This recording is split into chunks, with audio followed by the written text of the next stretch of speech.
7:49 Sunday. Wonderful to have you with us. We're going to get an update now on the bee industry in Manitoba, because last month some bee farmers told us that because of the chaotic weather this spring, they were losing a huge percentage of their bees. Many of the bees were facing starvation because of a poor growing status. This was back in April. Now, Ian Stepler is the chair of the Manitoba Beekeepers Association. Hello there, Ian. Good to talk to you again. Yes, good morning, Clay. Happy to hear from you again. What is the state of your industry? Have things improved since early spring?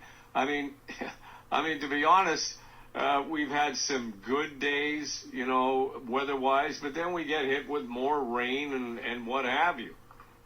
Yeah, it's been a real challenge this spring to manage bees. Out in the apiary here this morning and doing work over this last week, and I think we finally turned that corner. It looks like these colonies are actually starting to grow again, and it's been a long time coming. It's been such a slow spring and pretty hard on producers, but I think we've finally been able, anybody who's been able to keep the colonies alive, been able to actually grow some honeybees and, look towards the honey flow as we move forward here. Any estimate as to how many colonies may have been lost? Yeah, Manitoba Agriculture did a survey, and it's just come out recently, and the number is 57%. That's a pretty high loss and pretty consistent right across the province, except for the Entry Lake probably took the biggest hit for losses this winter, this spring, up around that 80%. So that's pretty devastating for a lot of producers. But it's not uncommon for the rest of Canada either. Like, we're looking at probably the Canadian beekeeping industry has lost 45% or so of their colonies, and Manitoba's top of the list. We're 10% over that average, so it's not good. Is that all weather related, or are there some other factors involved here? Yeah, I could talk to you for quite a while about this. It's almost like a death to 1,000 cuts, but it originally started last summer through that drought. And I think that's why you see the Entry Lake with such a higher loss than the rest of the province at 80%. They really suffered up there in the Entry Lake to the dry, hot weather, and as did the rest of Manitoba. But the Entry Lake seemed the worst of that, and they're seeing that in their losses right now. And it started in that drought. I don't know if you remember the smoke we had last summer. Yeah, of course. Yeah. Terrible smoke, and that's hard on bees. It adds stress, and I think the bees went into winter a bit malnourished. We had a very unusual fall, a very flowery fall. I don't know if you remember seeing fields of canola in bloom middle of October, and the bees almost shifted out of their winter. They're prepared for winter, and they almost shifted back into summer on us, and that opened the opportunity for the varroa mite pests to take foothold, and it sickened them. And then we had a really cold winter, which isn't unusual for Manitoba, but that spring that followed was just a killer. Very slow and cold. I think we had, 4 Colorado lows come down on top of us? Believe me, we had at least, and it was one after another. Like every week we had another one coming in. Oh, it was just relentless, and that was really hard on the bees. They couldn't get out of that winter nest to, develop into spring, and that slow, cold weather. And then another problem happened is we had a gut fungus called nosema really express itself, and it just led to a tremendous amount of spring dwindling.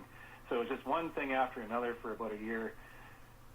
Beekeepers are tired, and we're just exhausted. We're trying to see some optimism, and I think we're finally starting to see some growth and some progression here, but we need some sunny weather, I tell you. Yeah, I was going to say, we could even get another shower later today, but it's going to be sunny and hot tomorrow. At least we got one day.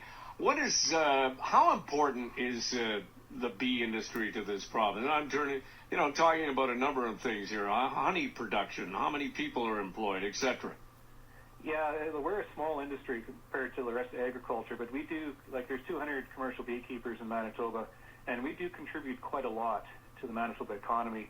You look at the crop we pulled in last year, and we could value our honey production at $50 million. And then we also contribute to other value-added in regards to pollination to the agricultural crop.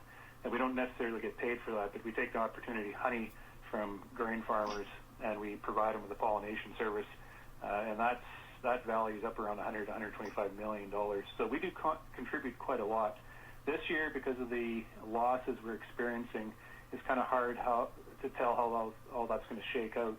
But if we're looking at like 50% of our colonies lost, and we're having trouble restocking our stock because of problems with bringing in packages and stuff from overseas, we'd have a hard time, achieving maybe half that honey crop from last year. And then with those few bees across the countryside, we're just not going to be able to contribute as much as we typically do. Well, Ian, hang in there. You and everyone else in the bee industry.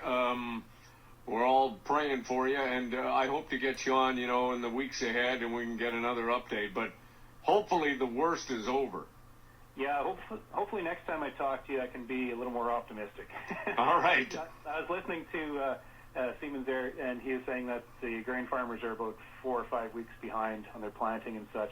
And that might help us out a little bit as we turn the corner and start growing these colonies. It's going to buy us time to be able to capture some of that crop that maybe will be blooming a little bit later than typical. So there is optimism on the horizon. We just got to be patient, and it'll eventually get to us. Thank you, Ian. Thanks, Clay. Ian Stepler is the chair of the Manitoba Beekeepers Association. We are attempting to get a hold of the chief of Peguis First Nation.